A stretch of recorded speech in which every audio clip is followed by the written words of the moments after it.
Jadi untuk melihat kejayaan setahun Malaysia Prihatin, kita akan dapatkan pandangan daripada Profesor Datuk Dr. Abdul Halim Siddiq, penganalisa politik dan perundangan. Selamat datang ke Selamat Pagi Malaysia, Datuk. Terima kasih. Jadi Datuk, setahun semalam 1 Mac 2021 genap setahun pemerintahan Yang Amat Berhormat Perdana Menteri kita.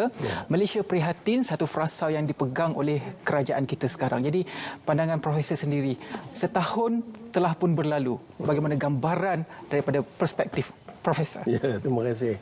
Sebenarnya ada lagu tu kan, telah berlalu tu. Tapi tak payah nyanyi lah. Tapi kita lihat, seriously, ini memang sebenarnya kerajaan prihatin. Ini bukan satu slogan saja. Kita lihat sepanjang setahun di bawah kepimpinan Yang Amat Berhormat Tan Sri Muhyiddin Yassin, banyak tindakan, langkah-langkah yang telah diambil. Kalau kita lihat, sosok badannya Yang Amat Berhormat ini orangnya pendiam. Nampaknya tak banyak cakap. Tapi kita lihat, sebenarnya dia adalah seorang, pada saya, pandangan saya, Yang Amat Berhormat ni amat berani dan amat bijaksana melakukan buat keputusan dalam satu keadaan bila mana beliau menjadi Perdana Menteri. Negara dilanda dengan cabaran begitu hebat, iaitu pandemik COVID-19. Dan beliau memikul beban, dua beban yang utama, iaitu mengimbangi antara membuat tadbir urus negara dan untuk rakyat dan juga memerangi pandemik COVID-19. Dan beliau adalah satu-satunya Perdana Menteri yang ada dilanda begitu cabaran yang begitu hebat dengan pandemik yang sebegian rupa. Sebelum ini tidak ada lagi Perdana Menteri yang dilanda begitu hebat dengan cabaran sedemikian. Jadi bermaknanya dalam sejarah Malaysia tidak ada yang boleh dirujuk untuk mendapatkan bantuan, untuk dapat garis panduan bagaimana untuk bertindak dan apakah langkah-langkah perlu untuk dilakukan. Walaupun ditekan, walaupun terpaksa memikul beban ini, beliau telah bertindak dengan bijaksana sekali setelah membuat konsultasi dengan pakar-pakar perubatan dan sebagainya. Dan beliau telah terpaksa membuat keputusan yang tidak popular. Dan keputusan yang tidak popular ini ialah lockdown. Terpaksa menutup kita punya pintu masuk, pintu keluar, perniagaan, pergerakan. Jadi PKP ini amat tidak popular. Dan Perdana Menteri terpaksa melakukannya demi untuk memerangi COVID-19 ini. Tetapi walaupun dicemur, walaupun dikata-kata, tapi hasilnya amat baik lagi selepas itu. Mula-mula memang orang marah dia. Macam-macam orang marah dia. Tapi kita lihat hasilnya sekarang telah berjaya.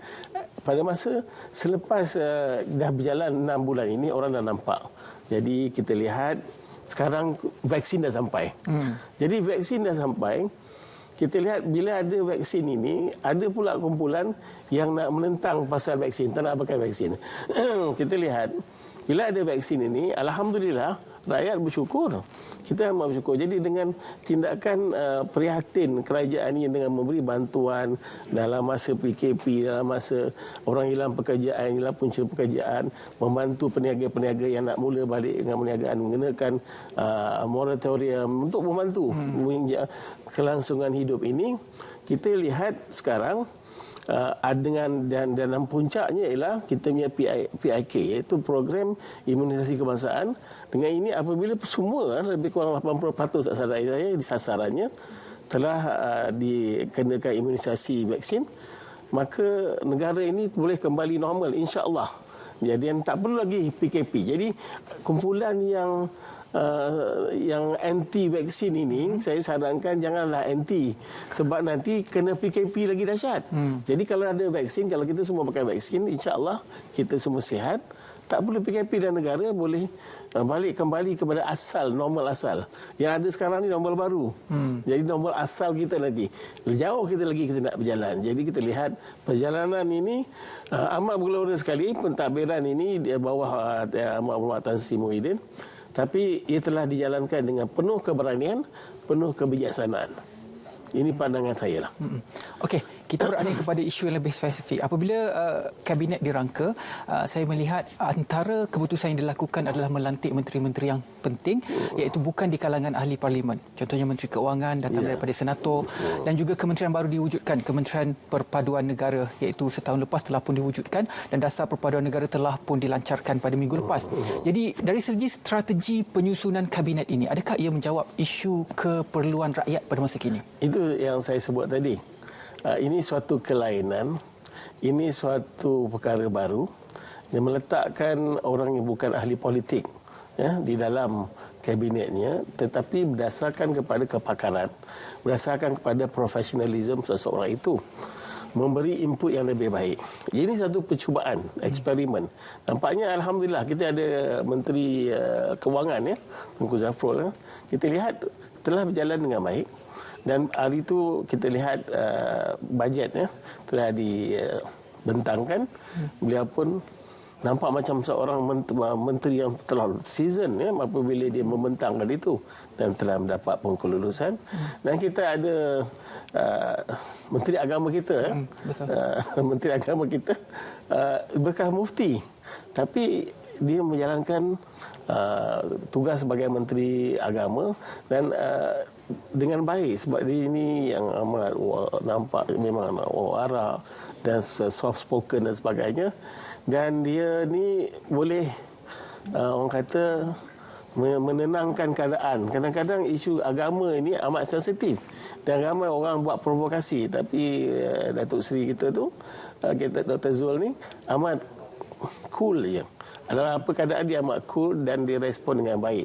Jadi ini saya lihat telah berjalan dengan bagus, dan kita ada cakap tadi Kementerian Perpaduan. Dan baru ini 15 Februari dilancarkan Dasar Perpaduan Negara kita, dan saya tengok ada lebih kurang 41 strategi telah diatur untuk mencapai hasrat unity in diversity, iaitu mencapai hasrat perpaduan dalam kepelbagaian, menyadari bahawa kita adalah orang Malaysia tapi kita berbagai dalamnya. Tapi kita boleh mencapai kalau kita ini bersatu. So kepelbagaian itu bukanlah menyebabkan kita bercerai-berai, tapi menyatukan kita. Jadi sebab kita katakan unity and diversity itu, ini satu konsep yang amat baik sekali yang boleh kita langsungkan apabila semua aktiviti telah normal semula, lagi senang kita nak menjalin. Tapi kita lihat suasana dalam PKP itu hari, ramai yang datang membantu tanpa kisah latar belakang agama, warna kulit dan sebagainya, datang membantu tolong orang susah, orang sakit, semua dan sebagainya, tak kisah warna kulit, agama dan sebagainya, datang membantu. Jadi ini konsep banyak dibuat, ini usaha banyak dibuat oleh individu rakyat biasa dan kemudian NGO. Jadi sekarang kerajaan nak menginstitutionalizekan benda ini dengan lebih baik lagi. Saya lihat dengan 41 strategi itu akan mencapai hasrat ini. Okey, dari segi ekonomi pula, beberapa siri pengumuman inisiatif ekonomi penting telah pun diumumkan bencana sehinggalah baru-baru ini permai. Tetapi di tengah-tengahnya itu yang menjadi tumpuan adalah bajet 2021 yang diperdebatkan sehingga bacaan keberapa. Ia merupakan satu sejarah. Tekanan terhadap keperluan masyarakat, tekanan terhadap pengurusan COVID-19, kesihatan awam dan sebagainya. Bagaimana pandangan Profesor melihat pengurusan dari segi tekanan yang diserap oleh Yang Amat Berhormat Perdana Menteri pada ketika ini dalam isu ekonomi? Ya, alhamdulillah bajet itu walaupun mula-mula kita pun risau, saya pun risau tak lulus, tapi alhamdulillah dengan kebijaksanaan pentadbiran ia lulus. Tapi sekarang walaupun bajet itu dah lulus, kepimpinan terpaksa mengimbangi antara kesihatan awam dengan pertumbuhan ekonomi. Dia ini balancing act. Yang tadi untuk urus takbir dan memerangi COVID, sekarang kesihatan awam masih lagi ada kesan COVID-19, dan pada masa yang sama supaya ekonomi ini boleh dipulihkan semula. Jadi mengimbangi dua ni, satu kesihatan awam, satu lagi ialah pertumbuhan ekonomi. Bagaimana nak membantu rakyat untuk pulihkan semula ekonomi ini, sebab ramai yang hilang. Jadi kita tengok ada segolongan masyarakat kita daripada T20, top 20 telah jatuh kepada M40, yang M40 telah jatuh kepada B40. Jadi yang B40 ni telah jatuh pula kepada apa? Miskin tegar. Jadi bagaimana nak membantu? Jadi sebab kita lihat merujuk kepada kenyataan amanat semalam, jadi ada langkah-langkah tambahan untuk membantu yang hilang punca pendapatan, yang membantu juga yang kedua adalah untuk membantu orang yang nak mulakan balik perniagaan dan pasca PKP ini bagaimana. Sebab itulah kerajaan terpaksa membantu, sebab itu moratorium dikenakan dan sebagainya. Jadi ini semua untuk membantu ekonomi kita ni akan bertumbuh dengan lebih baik lagi, dan ini bukan perkara yang senang. Sebab itu saya katakan adalah tidak adil untuk membandingkan kerajaan sekarang dengan kerajaan sebelum ini, atau kepimpinan sekarang dengan kepimpinan dulu. Sebab inilah satu-satunya kepimpinan, satu-satunya kerajaan yang dilanda begitu dahsyat sekali dia punya cabaran. Jadi kerajaan ini hendaklah dilihat dengan naratif sekarang. Bukan kita banding-banding dengan kerajaan dulu, kerajaan dulu lebih baik, kerajaan tidak. Kita lihat ini dia.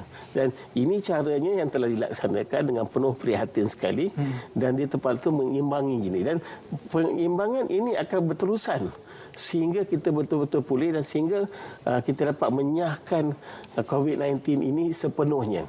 Selagi itu tidak boleh dinyahkan, selagi itu banyak sektor-sektor industri kita seperti perhotelan, pelancongan memang tak dapat dijalankan sebab kita tak boleh buka sempadan kita. Ini kenyataannya.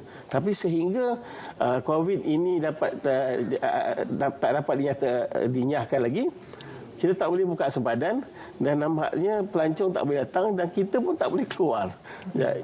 Inilah kenyataannya. Kita perlu bersabar, dan semua rakyat bawah kita berdasar perpaduan negara ini hendaklah memberi sokongan yang padu kepada usaha-usaha yang telah dibuat dan telah dirancang, supaya tidak ada pihak yang cuba menuding jari dalam pada kerajaan ingin memulihkan semula ekonomi negara, kesihatan awam. Ada pula yang akan nak menjadi mencocok sana, mencocok sini. Ini suatu aktiviti yang tidak baiklah. Okey, dalam isu pengurusan pandemik COVID-19, saya tertarik apabila pelancaran My Digital yang telah pun dilancarkan baru ini. Perdana Menteri berkata 500,000 peluang pekerjaan akan diwujudkan. InsyaAllah kalau tidak ada aral, kewujudan peluang pekerjaan itu mampu mengubah struktur ekonomi keseluruhan masyarakat. Dalam keadaan ekonomi sekarang, keyakinan Yang Amat Berhormat Perdana Menteri itu dilihat untuk mendepani masa depan. Bagaimana pandangan Profesor? Bila saya mengikuti amanat semalam, kata wah ini amat positif, seorang yang optimistik, iaitu nak menjana kita ada majlis pekerjaan, peluang pekerjaan MPN telah ditubuhkan, dan sasarannya untuk menunjukkan baik hujung 2021 ini jawatan 500,000. Saya pun seronok sebab anak saya pun tak kerja. Jadi dapat kita pun seronoklah kan. Dan kita amat teruja lah. Jadi kita harap benda ini dapat dilakukan, Tapi sebab itulah ini suatu balancing act yang bagaimana dia nak buat. Ini ibarat kita nak menarik rambut dalam tepung, rambut jangan putus, tepung jangan berselerak dan jatuh daripada bekahnya. Jadi bagaimana kita, sebab tu saya kata balancing act ini perlu dilakukan berhati-hati. Saya rasa dengan dia punya pakar-pakar sekeliling Yang Amat Berhormat Perdana Menteri, ini boleh dilakukan. Saya harap pengangguran yang banyak ini, lebih kurang kita ada akibat PKP 100,000 lebih telah hilang punca pendapatan, hilang pekerjaan sebagainya, kita dapat meletakkan semula ini. Dan apabila perniagaan baik, maka majikan perlukan pekerja dengan bagus. Kita harap ini akan berjalan dengan baiklah, insya-Allah terhasillah, insya-Allah. Saya berdoa sangatlah. Mungkin di akhirnya ini tadi satu perkataan yang Profesor sebut adalah perbandingan dengan kepimpinan yang terdahulu. Jadi apabila wujudnya siri pengumuman inisiatif ekonomi dan juga siri Perintah Kawalan Pergerakan PBP dan pelbagai lagi, tekanan yang dihadapi oleh Yang Amat Berhormat Perdana Menteri bukan sahaja tekanan untuk menguruskan rakyat tetapi tekanan daripada kepimpinan politik itu sendiri. Ya. Contohnya pengumuman darurat, pengisytiharan darurat dan juga percubaan untuk pilihan raya. Bagaimana dari segi tekanan politik yang dihadapi oleh kerajaan sekarang? Tekanan politik memang amat berat sekali ya. Sebab tetapi kalau kita tengok Yang Berhormat Perdana Menteri kita ini cool aja ya. Orangnya cool. Walaupun ada tekanan dalaman, ini dalam parti Perikatan Nasional pun ada pergeseran juga. Yang di luar pembangkang pun ada tekanan. Jadi itulah politik. Jadi dia kena menyusun dengan baik isu dalamannya dulu. Isu dalaman ini insya-Allah kalau ditangani dengan baik dan aman, senang untuk menangani isu yang di luar. Tapi kalau isu darurat ini telah didapat perkataan Seri Paduka Baginda Yang Tun Agong ya. Itu dilakukan dengan penuh sah dan jadi tidak ada isu.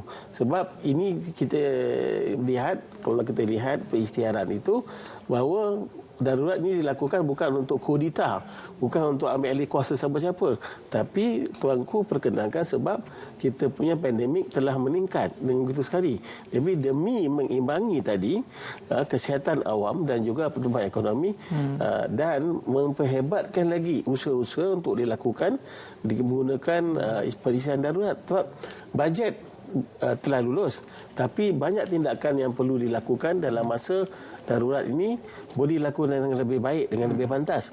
Kita lihat tempoh hari Akta 342 telah dipinda tambahan, jadi kalau siapa langgar SOP boleh kena 10,000 bukan lagi 1,000. Ini telah dilakukan dengan pantas. Jadi kita harap orang patuh SOP dan dengan ini kita dapat melandaikan keluk COVID-19 kita dengan baik. Sebab itu kita kena rakyat kena berilah sokongan yang padu dan tak ada lagi sibuk politik sana sini. Yang penting sekarang ini kita hendak mengimbangi kesihatan awam dan juga pertumbuhan ekonomi. Betul. Supaya kita semua, tak kisahlah kerajaan ke pembangkang, sama-sama hidup dengan aman dan sentosa dalam negara kita ini. Okey, itu dia pandangan Profesor Datuk Dr. Abdul Halim Siddiq, penganalisa politik dan juga perundangan tentang kejayaan setahun Malaysia Prihatin. Selepas ini